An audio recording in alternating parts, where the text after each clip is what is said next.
বন্ধুরা, আজকে আপনারা জানতে পারবেন বাংলাদেশের ধনী ৫ জন ব্যক্তি, বাংলাদেশের টপ ৫ জন ব্যক্তির নাম, যারা সবচেয়ে বেশি ধনী। তো চলুন জেনে নেই বাংলাদেশের বিখ্যাত ৫ জন ধনী ব্যক্তির নাম। নাম্বার 5, মোহাম্মদ আজিজ খান। সম্পত্তির পরিমাণ 1.1 বিলিয়ন। তিনি হলেন আকিজ কোম্পানির মালিক। ওনাকে বাংলাদেশের আলাদা ধনী ব্যক্তি বলা হয়। নাম্বার 4, সজীব ওয়াজেদ জয়। সম্পত্তির পরিমাণ 1.5 মিলিয়ন। সম্পত্তির উৎস প্রযুক্তি ও ডিজিটালাইজেশন। সাবেক প্রধানমন্ত্রী শেখ হাসিনার পুত্র।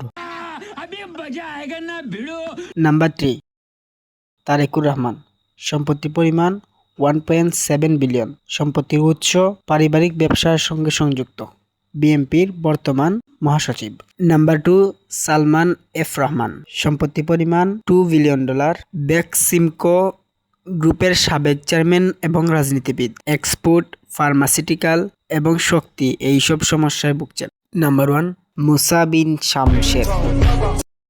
সম্পত্তির পরিমাণ 12 বিলিয়ন। ডেট ক্রপ গ্রুপের প্রতিষ্ঠাতা।